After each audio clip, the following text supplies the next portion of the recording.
Good morning, everyone, and thank you all for being with us. It is a long walk to greatness, and few living men understand this as well as former President Barack Obama. His story and life's journey have solidified their place as one of America's great historical narratives, alongside other such narratives as Frederick Douglass's journey from slave to statesman, and Theodore Roosevelt's journey from a sickly child with asthma to the all-American bull moose. President Obama's journey started in Hawaii.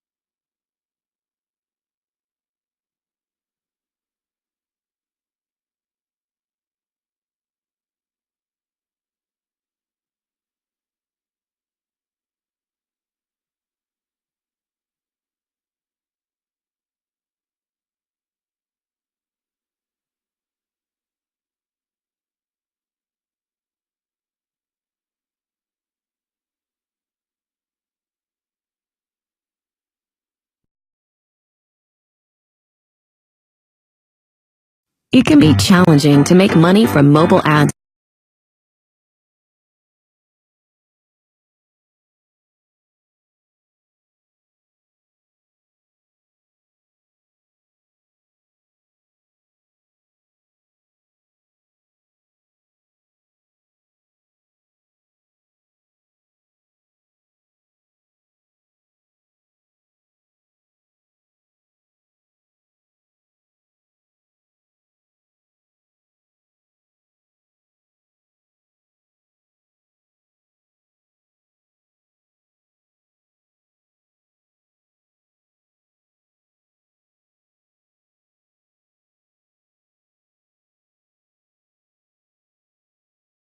Thank you. Hey. Thank you. Good to see you. Thanks. Thank you. Good to see you. Hey, how's it going? Hello, everybody. Please, everybody have a seat. Everybody have a seat. Have a seat. So, what's been going on while I've been gone?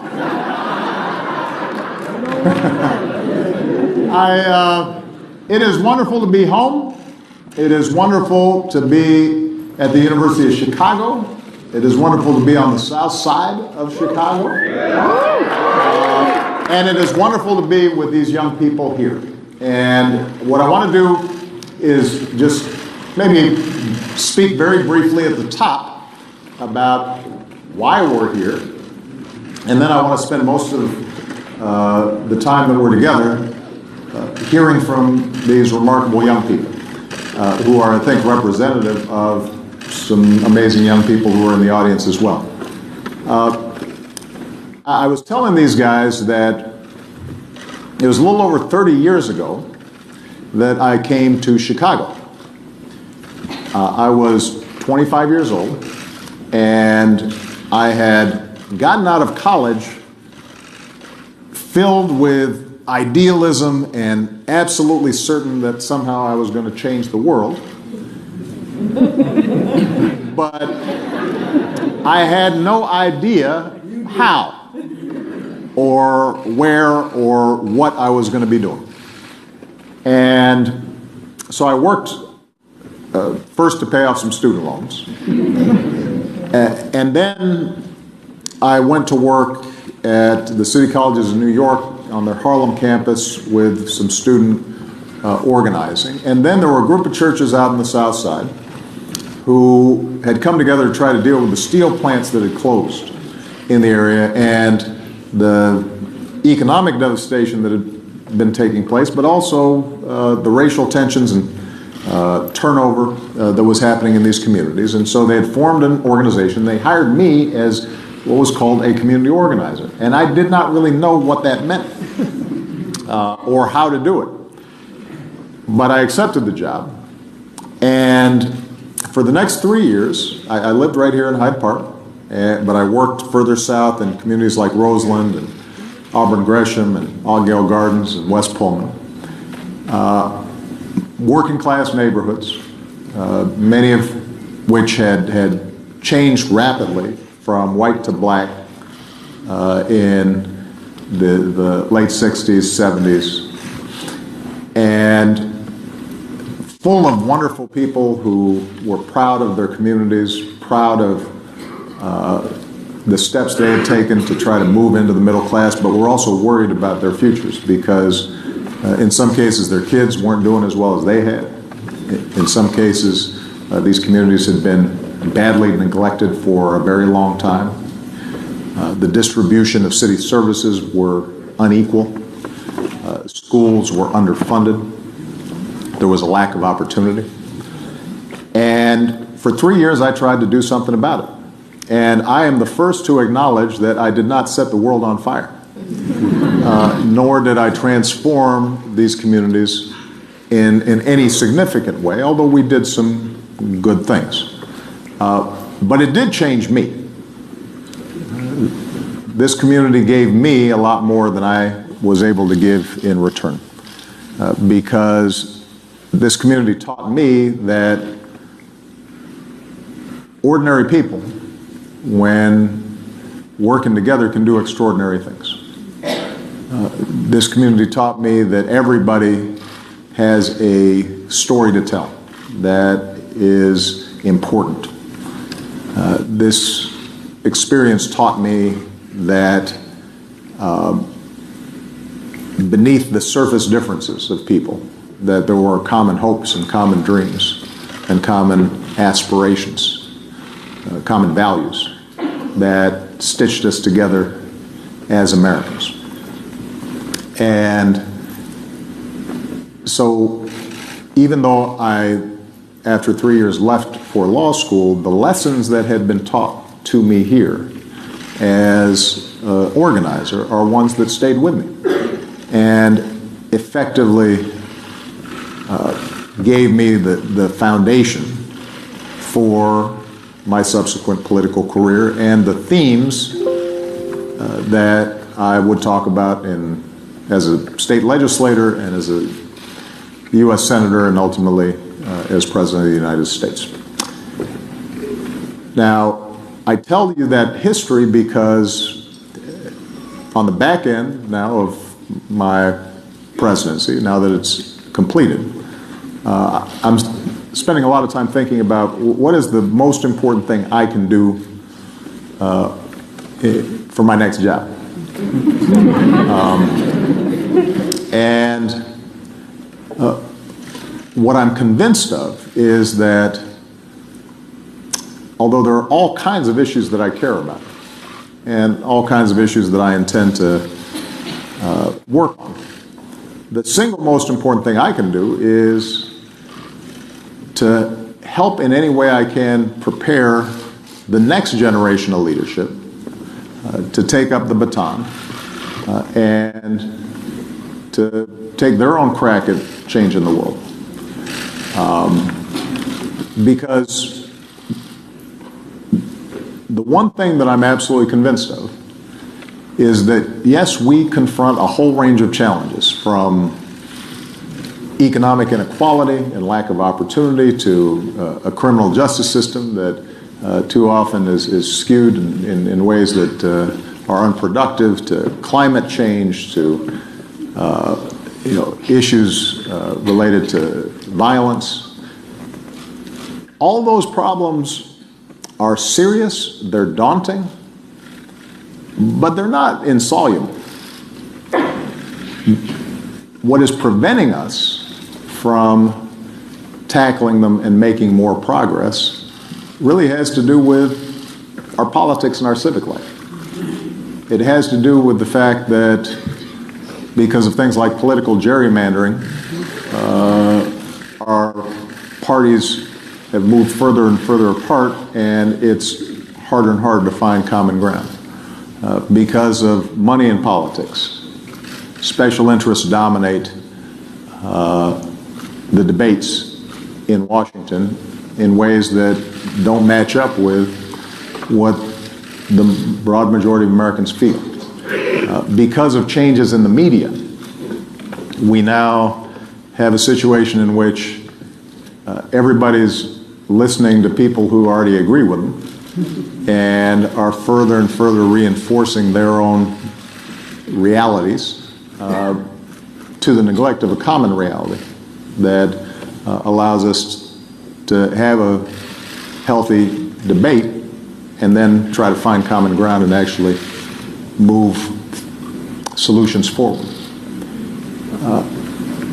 And so, when I said in 2004 that there were no red states or blue states, they're the United States of America, that was an aspirational comment, but I think it's, and it's one, by the way, that I still believe, in the sense that when you talk to individuals one-on-one, there's a lot more that people have in common than divides them. But obviously it's not true when it comes to our politics and our civic life. And maybe more pernicious is the fact that people just aren't involved. They get cynical and they give up. And as a consequence, we have some of the lowest voting rates of any advanced democracy, and low participation rates then translate into a further gap between who's governing us and what we believe. The only folks who are going to be able to solve that problem are going to be young people, the next generation.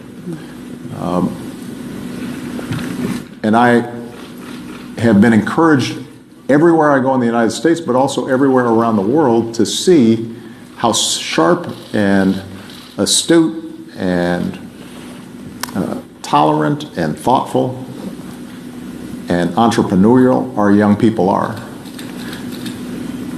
A lot more sophisticated than I was at their age. And so the question then becomes, what are the ways in which we can create pathways for them to take leadership, for them to get involved? Are there ways in which we can knock down some of the barriers that are discouraging young people about a life of service? And if there are, I want to work with them to knock down those barriers and to get this next generation in, to accelerate their move towards leadership. Because if that happens, I think we're going to be just fine. And I end up being incredibly optimistic. So, with that, what I'd like to do is to have our panelists here today each tell us a little bit about themselves. And what I've asked them ahead of time, and I did give them the question ahead of time, I asked them to describe for me what it is that they see among their peers that they think discourages voting, participation, paying attention to some of the issues, getting involved? Or do they have some immediate suggestions of the kinds of things that would get young people more involved and engaged and discover their voices? Once we've gone through the entire panel, then we're just going to open it up and we're going to see how it works. And hopefully it will be interesting. I'll find it interesting. Hopefully you find it interesting. All right? So we're going to start with Kelsey. Well, thank you, Mr. President, and good morning, everyone. It is an absolute honor to be here with you all. My name is Kelsey. I'm a senior at Loyola University of Chicago, where I've spent the last 4 years studying marketing with minors in sociology and leadership studies. I've had the pleasure of being very involved on Loyola's campus with a number of different things going on. I'm looking forward to graduating in less than 2 weeks and pursuing my master's in higher education and student affairs. And I think to answer your question, my passion for working with college students does stem from the ability to work with activists and to work with community engagement, and really understanding that college students during that transformative time is the opportunity for students to learn about these important issues and really find their voice. Understanding that we can't get discouraged when something doesn't go our way immediately, but really being able to work towards that end common goal. Fantastic. Okay.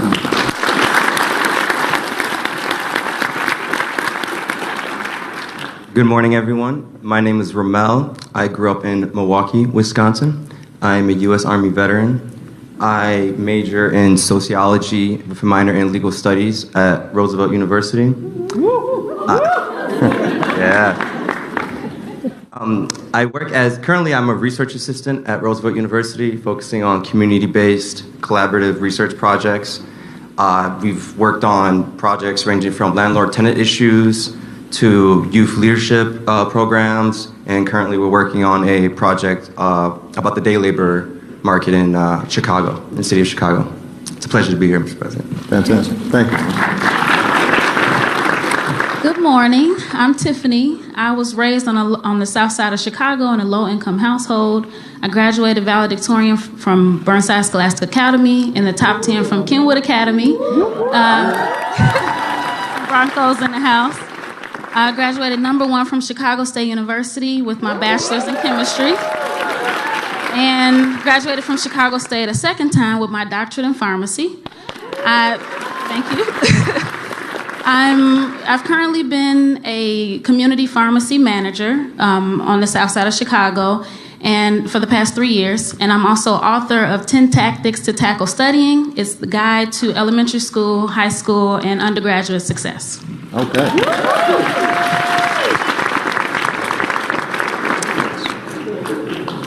I'm Max, and you can see what they've made me follow now.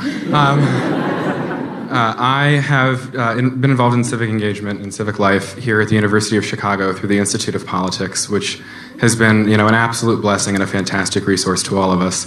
The summer after my first year here, they gave stipends so that I think the number was 16 of us could go to Des Moines for the summer of 2015 to either work with certain press agencies or with campaigns. And I think that was a really eye-opening experience in terms of having to campaign directly and how far you can move the needle by moving one vote in the caucus. I'll have more time on this later. I've also been involved on campus with student government and college Republicans. Fantastic.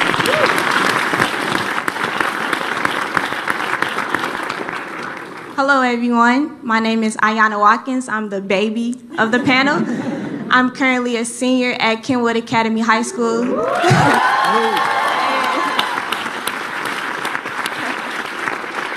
And throughout my high school career, I've been involved in numerous student-led organizations, multiple sport teams, etc. And outside of high school, I've been involved in a lot of community-based organizations to volunteer my time with the youth as well. And in the fall, I will be attending Paul Quinn College in Dallas, Texas, with multiple scholarships in my name. And I'm also an entrepreneur, I would say, with my own clothing line. Okay. All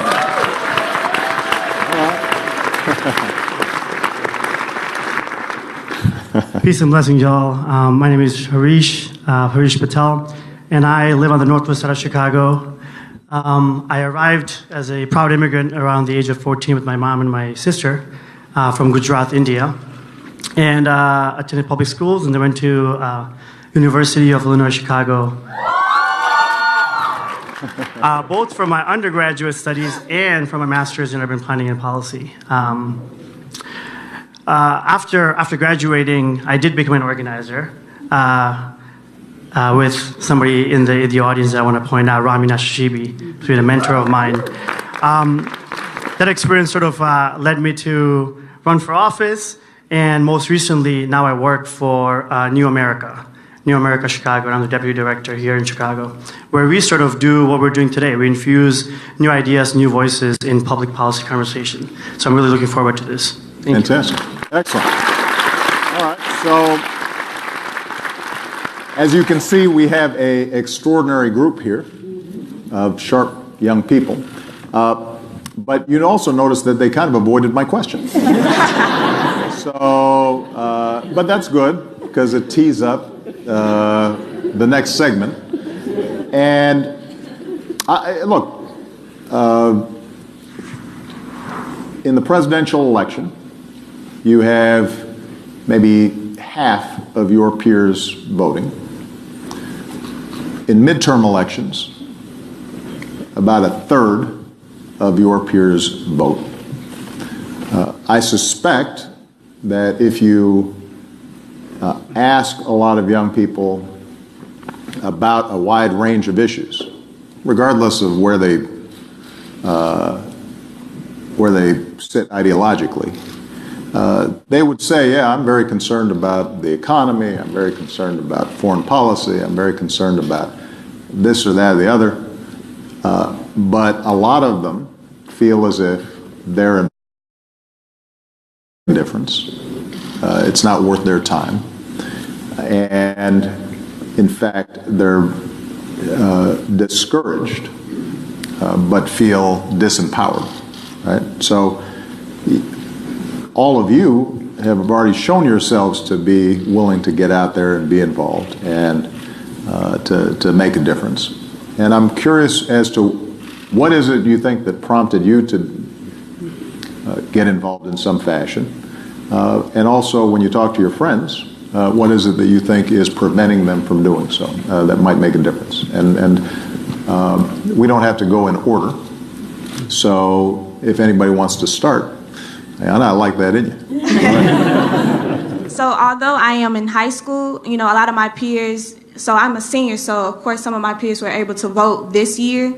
But overall, I'm grateful that I have the opportunity to take courses at Kenwood Academy, Kenwood Academy High School, that involve political science. We take African American studies, etc. But not a lot of schools have that opportunity. So I would say awareness is something that holds a lot of our youth back from getting involved, because I'm privileged. So therefore, I step up and I encourage others to get involved and to have a voice. But I think the youth feel like they don't have a voice. So that plays a huge factor as to why the results are the way they are, if that makes sense. Yeah, no, it makes a lot of sense. Do you think that as you were coming up,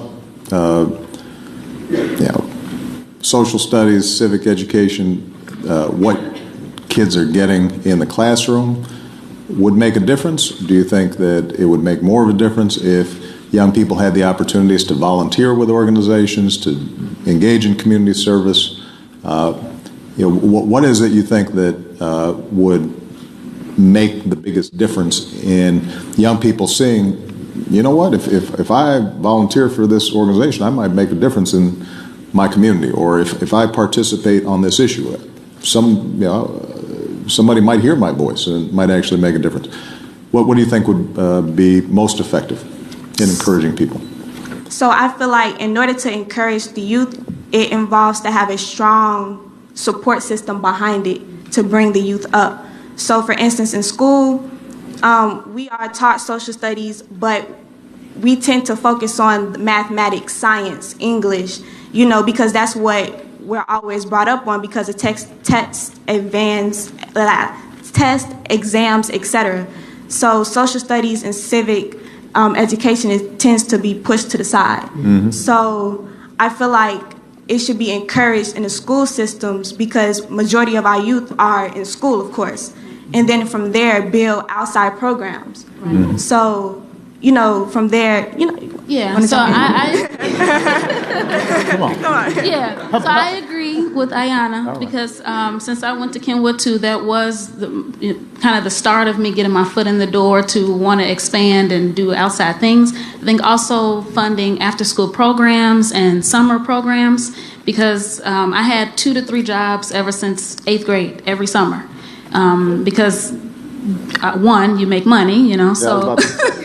So that was one, but also that helped my resume, helped me get my feet wet to allow me to see different opportunities, to see if I like being a counselor, if I wanted to be a cheerleading coach, if I wanted to be a tutor. So just trying different things every summer helped me to kind of hone in as to what I want to do with the rest of my life. And then after school programs too, the funding for that, it helps keep the kids off the streets. So hopefully in Chicago we'll have less violence since they'll have something to do, and then you're also enriching their lives. So in school and after school and also in the summer. Fantastic, okay. So, I'm sorry, Kelsey, I know didn't you work, was it the Bronx that you worked during the summer? And what prompted you to, first of all, describe what the experience was, and then give us a sense of what inspired you to do something like that? Yeah. So I have been blessed at Loyola to be involved with our Alternative Break Immersion program, which is a program that sends students on trips over spring break as well as winter break. So the spring break of my junior year of college I spent in the South Bronx working with an incredible group at an elementary school out there. We took a group of 10 students and we're really there, kind of like a lot of what you all were saying, to enrich those students' lives for the week that we were there. I think what's so unique about the way we run this program at Loyola is we understand the privilege that we have to be welcomed into these communities. We are not there to support them. While we are supporting them, we are there to learn from them, to understand the experiences that these students are having, but really to understand just how wonderful so many of these young elementary school kids are. I remember the principal at Immaculate Conception, which is a school that we were at, coming up to us at the end of the day and said, I hope you all realize that this is the only week out of the year the students get to finger paint because it is too messy with just one teacher in the room. It took having a lot of us there to make sure that they were able to do that. A very simple thing, but really goes to show the impact that young people can have in these communities. Now, Ramel, you were going to say something, and obviously your service in the military is an example of public service that I think thankfully everybody now appreciates. That wasn't always the case.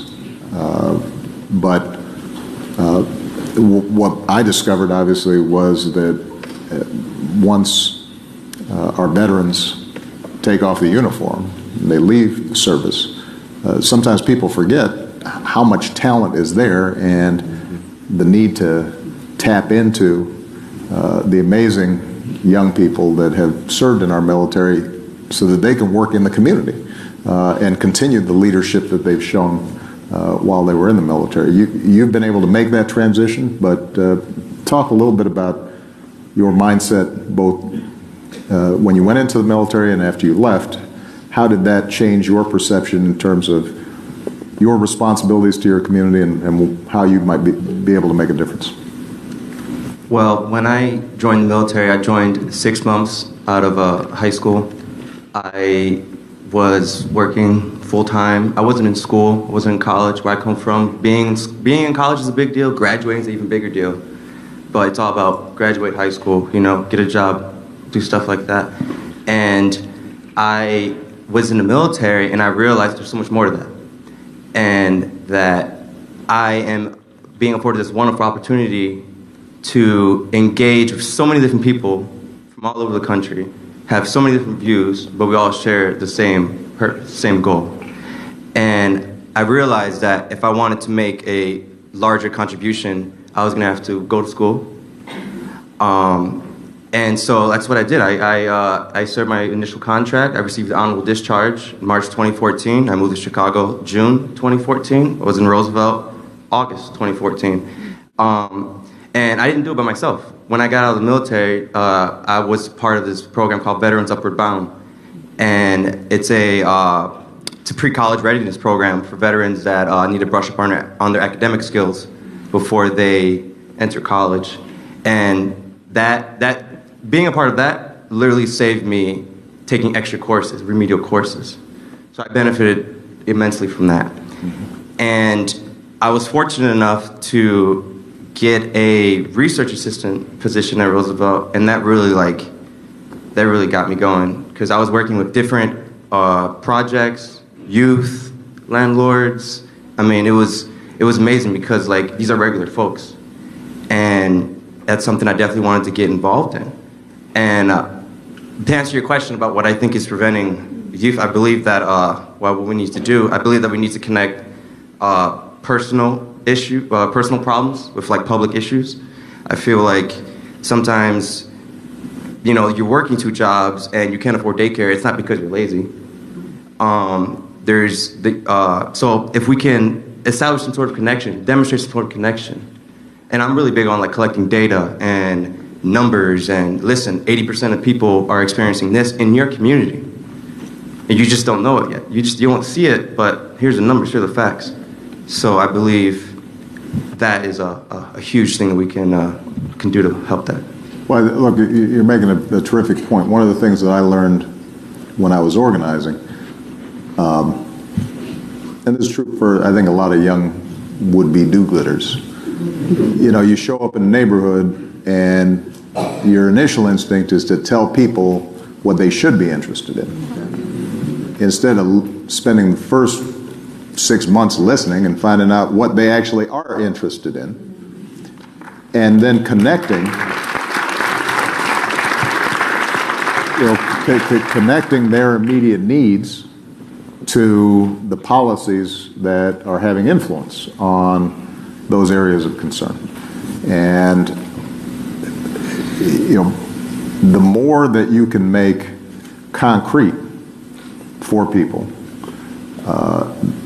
the fact that the reason there aren't enough after-school programs is not just because they're impossible to set up, but have to do with budget. And here are the people who are making the decisions about the budgets. And the reason that there's a lack of child care is not because you're the only single mom who needs child care. Everybody needs child care, but there aren't enough facilities in place with trained child care providers, and this is what a change in public policy could do to provide everybody support. That's when you start bringing people together and their voices are amplified. Because what's certainly true is one voice by itself rarely changes something. 2 voices have a better shot. 20 voices? Okay, we're getting somewhere. But it begins with that listening process that you're talking about, so that people feel like they're being heard at the outset. So I think that's a great point. Now, Max, were you somebody who was always interested in politics generally, or is this something that kind of came to you? And since you've been active in college Republicans, 2 questions around that. Number 1, do you feel as if on college campuses sometimes you're not heard as much as you'd like to be? Because I think there's certainly a perception sometimes among young people who are on the more conservative end of the spectrum that colleges are a bastion of political correctness, and how do you sort of sort through that? But also, have you found ways in which you can connect and have a conversation with the college Democrat and the person who has a different point of view, so that we can encourage better conversations and better understanding and hopefully more progress? So I think being interested in politics, I don't know that I came from a particularly politically active family. My mother was involved in the PTA when I was a child, and that. It's real. PTA is a lot of work. Y'all have, I mean, in Connecticut it is blood sport, but that's, I think the message that something like that would send is, she didn't need to do that. Right. She did that because the educational system and more broadly the community that was fostered in the town was important to her and something worth giving her time to and something worth, going out and, because no one pays you to do this and you take a great deal of flack. So I certainly honor that commitment. And I think, in 8th grade, which was your first election, we, in social studies, were told... Can I just say...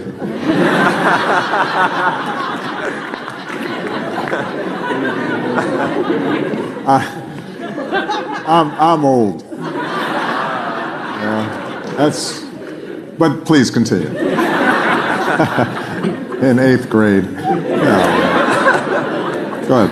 In 8th grade, we were... All right, I'll pick a different age to we each at the beginning of the year picked a campaign to follow, sort of through to fruition. And each week we did a report for our teacher on how the candidate had been featured in the news, any sort of polling information that we had accumulated. We never got them back, but it was an interesting process in that it taught us to care about the news in a time when, maybe that wasn't something that you went home and watched. Right. And it was something that made you more cognizant of the issues. I was fortunate enough to go to high school in New Hampshire where we're pandered to immensely heavily. And, it's just part of the whole ethos that every 4 years they care. Or that people care about what New Hampshire has to say. And I think that one of the things that is a shame in that process is that there is a group that is active every 4 years because they're influential, they're big in the towns they're from, but you said don't boo vote, but don't boo act might be more apt because you have a lot of these people who engage with the process only every 4 years and then are sort of gone for the in-between period. Mm-hmm. And then you have some who, if you're brought up that way and you're brought up to believe that your opinion's going to count for something, then go on to do big things. I had a friend whom I went to high school with, and she's been from New Hampshire her whole life. She's, I think, 20 now, and she's a state rep. Because, she ran for an open seat, and that's just how it goes up there. There's a commitment. In terms of being involved in politics, I was fortunate enough to take a year between high school and college, and I worked in Washington, D.C. in the Senate. And that's an eye-opening experience because it forces you to confront in a real way what you believe and why, and you gain a lot of information very, very quickly. I'm immensely grateful to Kelly Ayotte for the opportunity. And then, after coming here, that sort of changed my worldview. I thought I would come here and be an economist, like I think every first year believes at some level here. And that, coupled with my time at the Institute of Politics, which was a good structured force to show that there were many, many venues for us to engage civically. Let me explore things like campaigning in Iowa. Now, as for being a Republican on a college campus, yesterday NBC ran an article about this on their website, and it didn't say who we were. It just said the composition was one Republican and the rest were Democrats or progressives. And I had maybe 3 people send me the article and say, "Is it you?"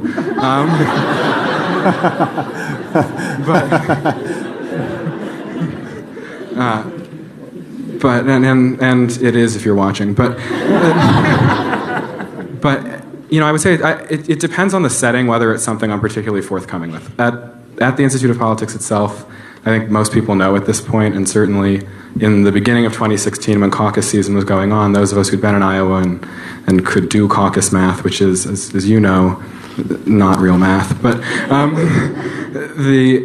that made you a hot commodity in the room when you would watch the votes tally. But there were venues certainly where I wouldn't have brought it up or wouldn't have been particularly forthcoming with it.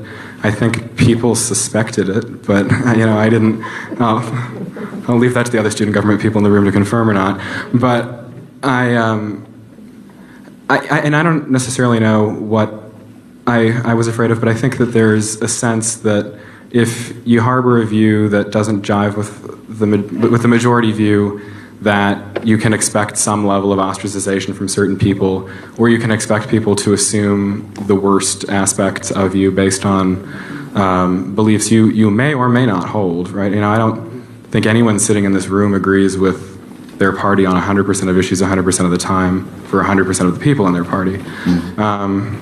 I might be wrong, but if you raise your hand, I can't see you. Right. Yeah. And so I think that being a Republican on a college campus is in and of itself a sort of honor, because most people don't agree with you, and when you engage in the dorms and in the dining halls, and with those people who are able to see you, the person, and then you, the person with the political views, you're forced to know yourself well and to do soul searching well, and to understand why it is that you think what you think, and what parts of your past impact what you believe now and might believe tomorrow. I think the other thing is there's a significant empathy gap, not just here but everywhere. I think most people haven't had in their homes for dinner, in a real way, somebody who is significantly different from them, either politically or racially, or for whatever reason, we've cloistered ourselves. And so I think that the liberal bastion aspect of college campuses certainly can be true. I've been, lucky here. The school's certainly committed to accepting, our thoughts. But I think a broader societal problem is that as we, if you look at the county map of 2016, you had, a lot of counties where, Secretary Clinton won over 80% of the vote, and the inverse was true for the president now. But and there's not understanding, we're not talking, it's not just that we're reading different news, but it's that we don't talk to each other anymore. And I think, it would be good, civic engagement at some point will require a level of civility, I think. There's a lot of problems with our politics. That's great.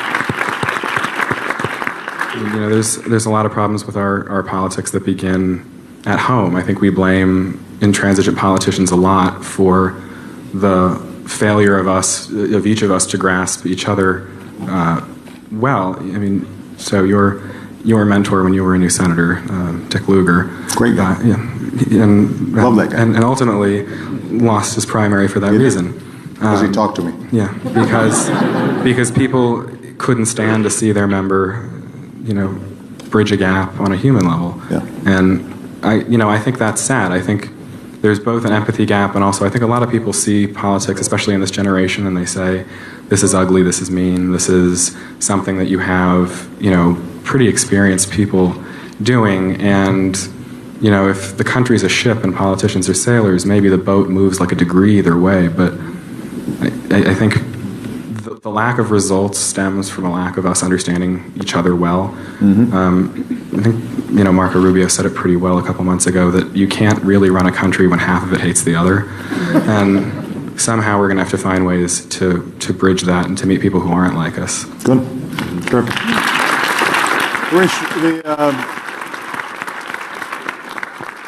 on this stage, other than me, I guess you're the other guy who's run for office. The oldest. Well, I wasn't going to say you're the oldest, but I was going to say you're the other guy who ran for office, and I know you lost, but I did too once, right here in this community. I got some great too. There you go. But what prompted you to run for office, which is a different kind of engagement, and what did you take from the experience? Did you feel discouraged by it? Did you feel like, okay, this was fun, or if it wasn't fun, then it was worth it, and you would encourage other young people to take their shot? Tell me a little bit about your thought process there. Yeah, and for me, I want to sort of start with the first time I ever did something that is considered civically engaged. I was an immigrant, so I couldn't vote until after Iraq War had already started. But the first thing I ever thought I'm doing that's like for this country was actually protesting the Iraq War. Because I felt passionately that we were in the wrong side of history there. I think you were also at that point on that side. I agreed with you at the time. But so I couldn't vote, but I felt like a lot of the times civic engagement in its sense gets stuck in the dynamic of voting or electoral engagement, and doesn't always expand. I think we have to sort of expand it to maybe what your mother did, or being on a board of a nonprofit, or these are tough positions to have, or it's a lot of work there. And I think I would hope moving forward we're sort of thinking about civic engagement beyond voting. But to directly answer the question around why I went from protesting to working at a nonprofit and organizing to thinking about, electoral politics is one of the many routes that I'm going to engage in. And that happened, for me, actually happened in 2010. It was after I've done organizing that I saw that a lot of the jargon that was used against us as young people at that time, I didn't understand. So that's why I went back to college and understand some public policy language. When I ran, it was too, I don't have, my last name is Patel. There's not a lot of Patels in office. I just feel like... A lot of Patels in India, though. Oh, there's a lot. I'm just saying, there are a lot more Patels than there are Obamas. I want to be clear. Agreed. There are...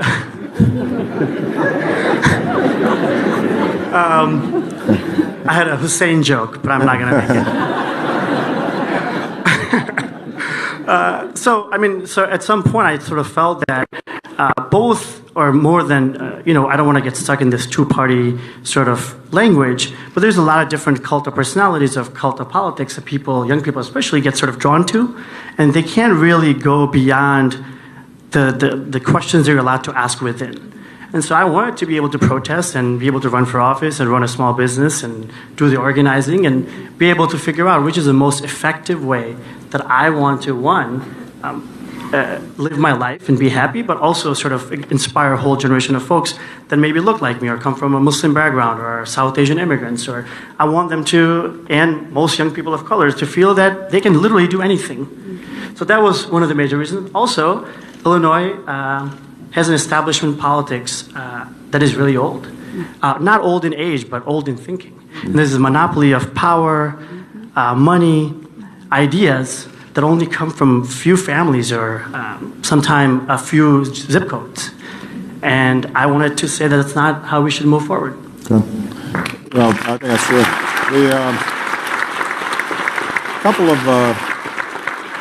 Couple of thoughts based on some of the things that folks have said. First of all, what you said, Harish, about there are a lot of different ways to engage, I think is important, because sometimes people think if you're not running for office or it's not election day, there's no other ways of getting involved. And the PTA is a perfect example of the kind of thing that we want to encourage. There are a bunch of writers out there and social scientists and thinkers that would argue that one of the problems that we have with our politics right now is that the mediating institutions, the unions, the churches, the PTA groups, the Rotary Club, a lot of the voluntary organizations that used to exist, black sororities and fraternities, and that used to bring people in together to then work on issues, that those have declined. And the statistics show that people are less likely to be involved with various organizations in their community than they used to be. And what that means is then people don't have some of the same habits of being together on a common project that they used to. We've become a more individualistic society. And that, I think, has some spillover effects when it comes to both political participation, but also in terms of empathy, because you're interacting with fewer people on a regular basis. The second thing, though, has to do with how we get information. So I want to throw this out and see what people think. I think a lot of us who have been in politics for a while do see a change from 20 years ago, certainly 30 years ago, where it used to be everybody kind of had the same information, and we had different opinions about it, but there was a common baseline of facts, and that the internet in some ways has accelerated this sense of people having entirely separate conversations. And if this generation is getting all of its information through its phones, that you really don't have to confront people who have a different opinion or have a different experience or a different outlook. If you're liberal, then you're on MSNBC, and conservative, you're on Fox News. You're reading Wall Street Journal, or you're reading the New York Times, or whatever your choices are.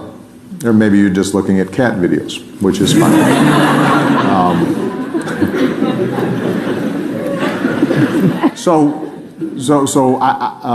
One question I have for all of you is, how do you guys get your information about the news and what's happening out there? And are there ways in which you think we could do a better job of creating a common conversation now that you've got 600 cable stations and you've got all these different news outlets that basically are offering one set of opinions? And if there are two sets of opinions, then they're just yelling at each other, so you don't get a sense that there's actual conversation going on. And the internet's worse, right? It's become more and more polarized. How much do you think that affects how people think about issues, and are there ways that could be changed, given that most of your information, and certainly for the younger people coming up behind you even more, they're getting their information primarily off their phones? So, Ayanna? I think social media has its pros and its cons in situations like this. Mm-hmm. So, for instance, when it comes to gaining information about what's going on in the world, it's way faster on social media than it is on a newscast. Right. But on the other hand, it can be a downfall, because what if you're passing the wrong information, or the information isn't presented in a way it should be? So that causes a clash in our generation, and I think it should go back to the old school, which no phones. I think phones, social media should be eliminated, because the younger wait. I think I should rephrase myself. I think when it comes to politics and important information that can influence younger generations, it should be organic. So politicians should actually reach out and actually physically talk to the community. So it can't be any misconception on the information being passed. Mm-hmm. Because social media, going to Twitter or Facebook, anybody can hack your social media page. That causes a lot of problems. And to actually go out to the community will feel more welcomed. And I think that goes back to actually getting involved, because to have somebody shake your hand and to actually look at you and talk to you, it's a more heartfelt feeling to actually listen to what that person has to say. That's interesting. What, Kelsey? I think one of the other things you bring up, and you said it almost exactly what I was thinking, is sort of going back to the basics and really having those in-person conversations. I think one of the things that I see the most important is people being able to listen to understand rather than to listen to respond. There doesn't always have to be an immediate response. Let's understand where both viewpoints are coming from. Yeah, I learned that in marriage, by the way. Just a tip for you young people. Listening to understand rather than listening to respond. That will save you a lot of heartache and grief. Sorry. Just a little tip there. No, but I think it's just something that our generation, we find it easier to hide behind Facebook screens, behind Twitter, between Instagram posts, but really being able to have those in-person conversations and to listen to the other side is the only way at the end of the day we're ever going to get anything done. Good. I think it's important to engage with the leaders of that community, and instead of going in there and thinking because it affects you in another city doesn't mean it's going to be the same dynamics in this neighborhood. And I think it's important to understand that I want to help, but I also need to be humble and listen to people that have lived through it and have more of a clear understanding of what's needed. Dialogue is important. Deliberation is important. I mean, you need to critically analyze people's views. And then you can, create a plan off of that. I definitely think, as far as like where you get your news from, diversity is important. Not every news station that leans Republican is horrible. It's nice to you need to understand how other side thinks. But yeah, I really believe that not shunning other people that have different views than you, recognizing that yes, you do want to help, but respect the fact that there are people that have been here longer than you that have lived through these issues, and you need to work with them instead of outsourcing their help and stuff. Any other thoughts? Max, you got something to say on this? So I think there was an interesting, it was either in the Journal or the Times, shortly before the election, that showed, they made a generic Republican Facebook page and a generic Democrat Facebook page, and they showed you the news articles that would be on their, in their news feed that they could go and see. And, the facts of the case that, we now live in there's rumors that we just don't have facts anymore in society. I'm in an interesting linguistics class here now called Truth, and the first class, they played us an Errol Morris documentary with the man who was a defense attorney in the Bronx during the 70s. And, he'll tell you that if you ask somebody what shape a table is, you can get 3 answers. If you're sitting at the table, it's probably a rectangle. If you're underneath it, who knows, it's the ceiling. And then if you're looking at it right from the side, it's got a rounded edge, so clearly it's a semicircle. And I think that's basically where we are with the news. I don't know if the coverage were of the same issues that people would find factual difference anyway. I think part of the problem is that we don't agree on what the issues are that are pressing and facing the country. And I don't know how you get there, but I don't think that a national dialogue necessarily starts online or starts in the press. I think it starts door to door. And maybe that's in how people go about campaigning, in that right now it's easy to sort of know you have numbers if you can only get them to show up. And there is no onus to work to get somebody else to turn out for you to persuade them that your point of view is correct. Instead, there's a broad incentive to spend millions of dollars in advertisements saying that if my opponent is elected, the apocalypse will occur, rivers will run red, and Hawaii will sink. And I mean, again, if the ship only moves 1 degree, there's got to be a lot in that 1 degree to make all those things happen. But I think that at all levels, there has to sort of be a civic conversation, and people have to be willing to talk to each other again. I don't know if that starts, maybe it does start in middle school, where you see in a class who has differing views, and then commit part of social studies time to have people talk through issues of the day and why they think what they think. But we have to get back to a place, I think, where people can talk to each other again. Well, that's been a running theme, and I will say this: the reason I was able to run for the United States Senate was because, in addition to my base here in Chicago, I had spent a lot of time traveling around the state. And over time, I got to know people in parts of Illinois that would today be considered red. And I lucked out effectively that I was kind of under the radar screen, so political ads didn't characterize me. And people would meet me, even though I'm this Chicago lawyer from a liberal district with an Arab-sounding name, and but I'd show up, and then you'd have a conversation, and you'd talk about their kids and basketball and what was happening on their jobs, and people got a sense that my frames of reference and my values were not so different from theirs.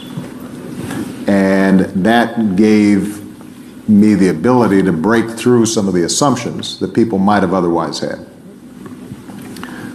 And in some ways, Iowa was the same way. Yeah, I'm traveling around the state, as you know from having worked there. It's retail politics. You're going door to door. You're just talking to people, and we didn't have a huge amount of money, particularly initially, for TV ads. So it was just meeting people, and that does change people's assumptions when they get a chance to know somebody directly. So part of what we're going to have to figure out is how do we create greater opportunities. Now, that's true, between red parts of the state and blue parts of the state. It's true even within the city of Chicago.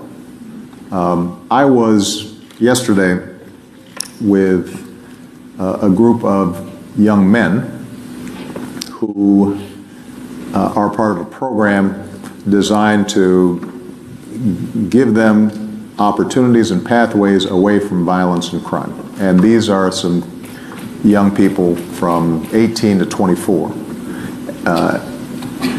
All were African American except one who was Latino. Many of whom had already prison records and had done some pretty rough stuff. Several of whom had already been shot, in some cases multiple times. None of whom had grown up with fathers. Many of whom had effectively been orphaned when they were very young. And so this would be the stereotypical profile of somebody who has a good likelihood of shooting or getting shot here in Chicago as part of the violence that has been plaguing the city. And what was striking when you sat down with these guys was they're young people. And if you had listened to them talking, you would recognize them as not that different from any other young man 18 to 24. What was different was their circumstances. You know, they had grown up, in some cases, in foster care, or their mother was a drug addict, and they had been neglected.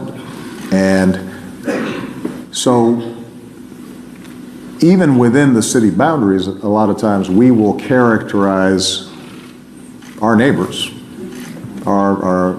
as something entirely different than us, that we can't understand and that we're afraid of and that we can't communicate with, and political rhetoric reinforces that. And they need to be heard too. And because if the six of you had been in that conversation, you would have come away not saying, oh, these are some thugs or super predators that I can't relate to. You'd actually say, man, if I had gone through what they went through, I'm not sure how things would have worked out for me either. And that creation of empathy then promises a different kind of civic response and political response than the one that so often we have. So that hearing other people, I think, is vital. And the question is, are there ways in which we can create opportunities to do that for more young people earlier on, before the lines of division start hardening? But Tiffany, you were going to say something? Yeah, so just to add on to this about you being in the community and what Ayanna said about meeting the officials, I actually met you before in high school. Is this another story about how old I am? No. No, but I was singing with Kenwood Academy Concert Choir. Mm-hmm. We were at a breakfast downtown. I actually walked up to one official and tapped him because I recognized him being on TV, and he just put his finger up to me and said, no, he can't talk to me right now. And then I saw you, and I tapped you, hi, Mr. Obama, can I please take a picture with you? And you said no. And I was like, what's going on? They say on TV they care about people, and then in person they don't want to talk to me. But you said, no, not until you tell me your name first. And you shook my hand. Just saying. And you shook my hand and you talked to me a little bit, and all of that helped inspire me too, that he's not just a face on TV. You know, what Ayanna was saying, they may shake your hand in public, but then you don't feel connected. Right. So that helped me too, wanting to be involved and listen to what you had to say, because I did feel that you cared about someone, a little black girl from Chicago like me. And then going back to what Max was saying, in pharmacy school, they did show us different bills, and we actually went for Pharmacy Week and lobbied in Springfield. So the school, Chicago State, actually did instill in us how important it was to fight for our rights, because if I'm going to school to be a pharmacist, you never know, they may take away that I can't dispense drugs anymore, and I had no say in it. So I do think what Max was saying, as to bringing it into the schools, will be very beneficial. Excellent. All right. Well, I suspect, I'm a little out of practice, so I didn't check to find out how long we were supposed to be here. But I'm having fun. Where's the staff person? How long are we supposed to be here? Huh? So what I was thinking is that I've been asking a lot of questions. I should give you guys an opportunity to ask me a couple of questions before time is up. So, anybody want to take a shot? Well, no, not you. We're talking to young people, though, but it's great to see you. I didn't mean to imply that you're not young, but I'm just saying. Go ahead. So I definitely have a question, and it's I've been working on this project with a Latino. It's called Latino Youth on the northwest side of Chicago, and we have been working on surveying day laborers on the corners where they search for work. And I started in September, and initially it was difficult because, again, I was never a day laborer. Right. I went with an organizer from Latino Union, so it definitely helped, a nice icebreaker. Right. He understood the dynamics of the corner. And after November, it was extremely difficult to talk to these men. And I already had conducted almost, let's say 20 surveys up until then, and then I continued until March. But between November and March, it was just the presence of me being out there with a clipboard made them nervous. Exactly. Mm-hmm. And I was talking to them in Spanish. I was explaining why I'm there, but because of everything that was going on, it was almost like, okay, yeah, but you're just one person. And so my question to you, Mr. President, is how could you bring these people, not like me, I want to engage with them, right, and I'm doing what I can, but how can I tell these men and women that they're to come out of the shadows, because they're already in the shadows. Now they're in the shadows even further. And how can I tell them it's okay to tell me your working conditions and nothing's going to happen to you? Well, you in some ways you already answered your own question. This is a matter of trust. And so for you to finish your research project, you're going to need somebody that they trust to introduce you to them. And one of the things that I learned as an organizer and then as a politician is your ability to create trust and relationships is the thing that makes all the difference in being able to have an impact. And that's hard to do in this current environment, but it's not impossible. So it may be their priest, it may be somebody that they've worked with that you know, whose legal status is less at risk. I think generally speaking, immigration is a good example of an issue that stirs up so much passion and sometimes misinformation that it's hard for us to have a good, healthy conversation about it. The interesting thing is historically, when you look at surveys, the overwhelming majority of Americans believe that America is a nation of immigrants and that immigration has contributed to the wealth and prosperity and dynamism of the country. The majority of Americans also believe that immigration should be lawful and orderly, that it shouldn't be haphazard. And so sometimes they feel frustrated if it is perceived that folks are breaking the rules or cutting the line, essentially. And so I think it's important for those who support, as I do, immigration reform and pathways to citizenship for folks who are here, not to assume that everybody who has trouble with the current immigration system is automatically racist. That's an example of us being able to listen. I think for those who are concerned about undocumented workers coming in, whether it's across the border or more typically these days overstaying visas, it's important for them to also appreciate the degree to which these are overwhelmingly families who are just looking for a better life for their children. And I always used to say sometimes in crowds where folks didn't want to hear it, that it's not like everybody in Ellis Island had all their papers straight. The truth is the history of our immigration system has always been a little bit haphazard, a little bit loose, a little bit determined by did the country want more workers, economic imperatives. Sometimes it was driven by biases. If you look at what were said about Irish when they were coming here in the wake of the potato famine, they talked about them the same way that you hear people talking about immigrants today. And this is an example of where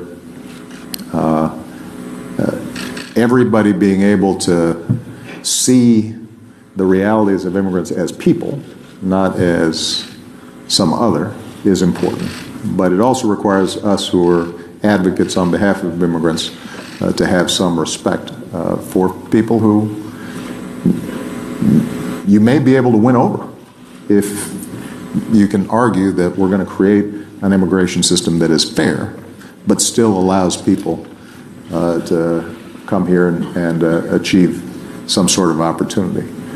But the short-term problem that you have of finishing your surveys, you got to find somebody who trusts you.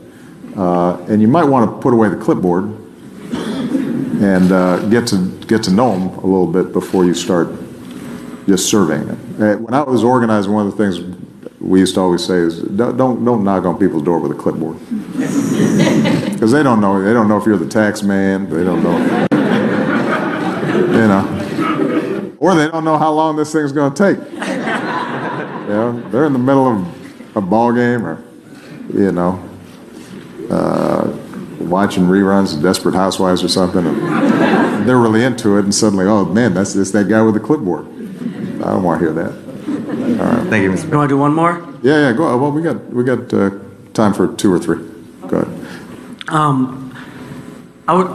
As somebody who lost an election, I would love to understand sort of your perspective on failure, or one of the things with media that I see is I'm really worried about young people who claim a certain thing in high school, and then they get into college, or they get older, and these claims sort of stay with them. What they tweeted, what they Instagram, what they Snapchatted, and they don't get to always grow in their ideas or thoughts because they're stuck sort of, and then people will bring that up. Same happens with elected officials. Yeah. They're running for office, and you might have said, you're not a feminist at 19, and then you understand the word means something positive, and you're like, oh yeah, I'm a feminist. Yeah. Now that I understand it, I took these, I read the Bell Hooks book, and I get it. So how do you sort of think about the concept from using technology in young people, but also as somebody who has a public-facing life or long term? Well, I've got a couple of responses. First of all, with respect to failure, it's terrible, but but necessary. If you are going to try something hard, if you're putting yourself out there in some way, there are going to be times where you screw up or you don't succeed. Or there are times where you do everything right and you still don't succeed. But that's not just true of politics or running a non-for-profit. That's true. Some of you talked about being entrepreneurial. If you're starting a clothing line, that's a cutthroat business. I'm sure I have every confidence, Ayana, that you're going to succeed at some point, but you'll go through some failures. And I think that the most important thing, and this is a little bit of a cliche, but sometimes cliches are true, is to learn from those failures and to have a sense of resilience and be able to examine what is it that I did not succeed at, why didn't I succeed, and what do I need to do better. The political race I lost was to Congressman Bobby Rush. And when I it's interesting because I'm writing a book right now about sort of my political journey, and as I was writing, when I thought about that race, what I was reminded of was the degree to which that was probably the sole time in my political career where I think I ran more just because it was the next thing, rather than running because I had a good theory of what it is that I wanted to do. And this is a mistake I think a lot of folks who get into politics make. And so when I see White House interns or I talk to young people, I always tell them, worry less about what you want to be and worry more about what you want to do. Because when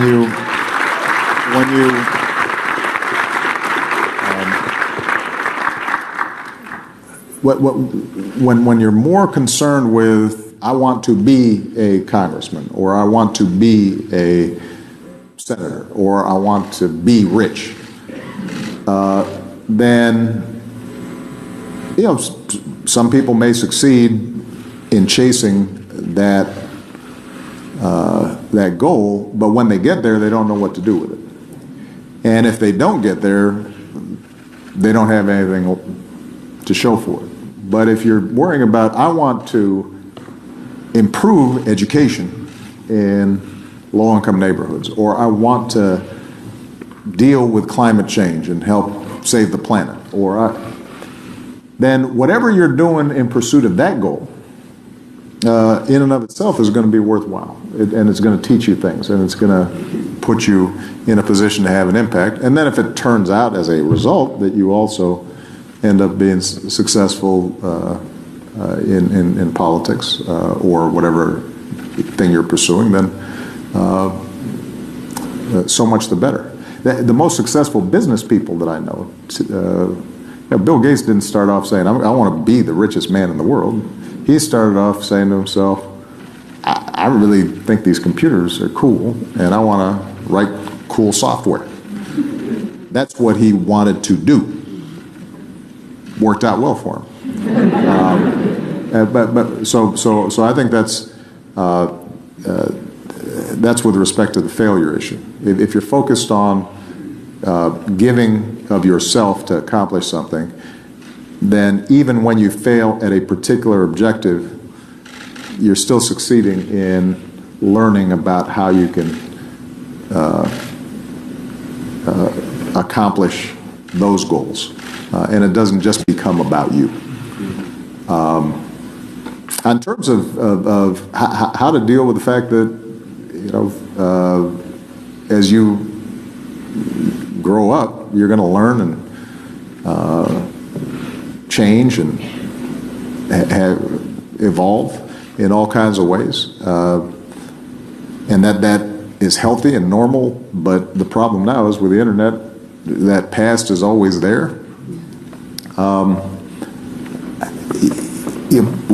one way to think about it is just to own it. Because, I mean, it is true that if you had pictures of everything I'd done when I was in high school, I probably wouldn't have been president of the United States. I would advise all of you to be a little more circumspect about your selfies and what you take pictures of. Just a suggestion. But it is a real problem, right? Everything's searchable, and look, this is one of the biggest challenges of being in public life generally. I wrote a book about my early journey, Dreams from My Father, a long time ago, and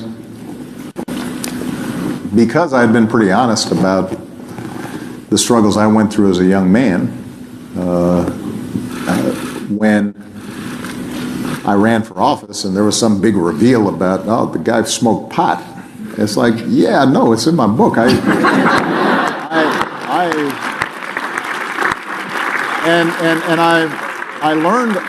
learned from that. I didn't sugarcoat it. I didn't suggest that somehow it had been, something that I recommend for everybody. But that's what teenage kids did at that age when I was where I was growing up. Not everybody. Some were wiser than me. I wasn't that wise. So I think the best you can do is to own your life and your mistakes and the changes that you go through. It doesn't mean that it's always pleasant to have people just all up in your business. I must have had, at this point, 6, 7 biographies written about me, and I'm sure there are more coming out.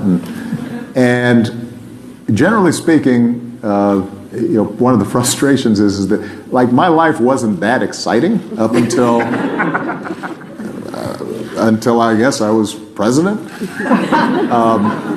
So I didn't have these amazing experiences. I didn't really accomplish all that much when I was in high school or in college. And so folks then go around and they are looking for stuff. And then they try to dramatize things that are kind of routine, And there is a part of you that kind of says, well, no, why would you care about this? It's not that interesting. But you know what? That's the nature of the business in some ways. Now, that's for people who are running for office. That's not true for most of you in terms of wanting to get involved and participate. There is something unique about politics that is frustrating, but I don't think there's that much you can do about it other than just to own the fact that you're human and you make mistakes and you grow. And I think most people understand that. Certainly most people of this generation who understand that a lot of stuff ends up on the internet, I think are probably more forgiving about those kinds of issues. So, well, I have to say that there's a reason why I'm always optimistic, even when things look like they're sometimes not going the way I want, and that is because of young people like this. And it gives you, I think, a sense of what's possible for this country. My hope is that working with young leaders like this, the organizations that and universities and high schools and nonprofit organizations and community groups that are getting them engaged, that my foundation and Presidential Center will be able to provide more and more pathways for young people to getting involved, so that when somebody like me 35 years ago decides that I've got something to contribute, that we will have eased the path a little bit for them, and maybe they can learn from some of the mistakes that that I made and others have made so that they can seize the future. But I really appreciate the outstanding contributions all of you made. I'm excited to see what you all do in the future. Can everybody give them a big round of applause? Thank you, everybody. Thank you. All right.